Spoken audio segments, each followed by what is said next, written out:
ولا سوق ليه؟ عندنا طلعة النهارده بالليل، جاهز؟ طلعت يا معلم بالصلاة على النبي كده. ولا حاجة التلاجة. والله انت معلم مسخرة. المهم هنروح فين بالليل يعني؟ هروح انا لوحدي وانت هتفضل هنا. لا يا معلم لازم اجي معاك عشان امن ظهرك. لا دي طلعة سهلة مش مستاهلة. خليك انت هنا تلف لنا احنا السيجارتين وعقبال ما اجيلك. لا اله الا الله محمد رسول الله.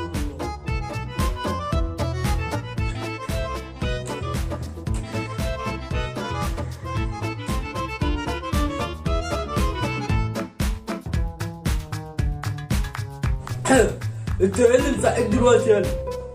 ايه ده انت حرامي؟ ده بتاع الانابيب يا روح خالتك. ما مش مفيش اي رياكشن منك يعني تطلع تجري تصرخ اي تعمل اي حاجه؟ اصل انا كان نفسي اشوف حرامي حقيقي من زمان. طب خش نام يا ابن الحاج عشان ما اعملهاش معاك والا اذبحك.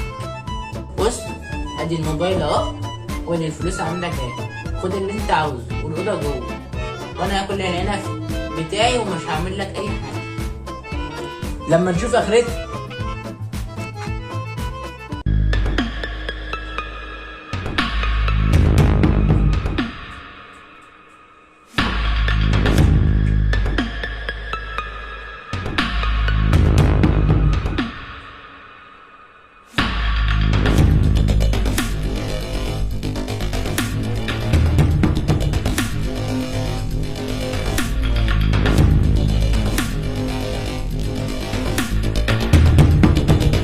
احنا كده خلصنا الصالة، يلا نخش على اوضتك بقى.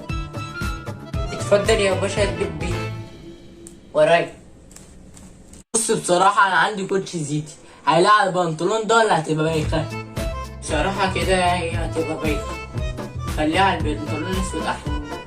بص أنا هاخد الاتنين وخلاص. خد اللي انت عاوزه.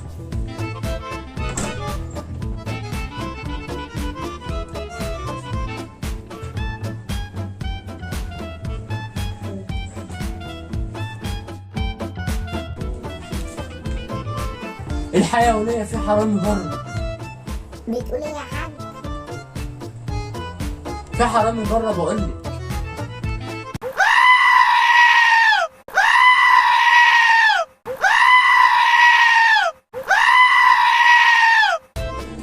يخرب بيت حنجرتك، ده البيت كله سحر. ايه ايه ايه ايه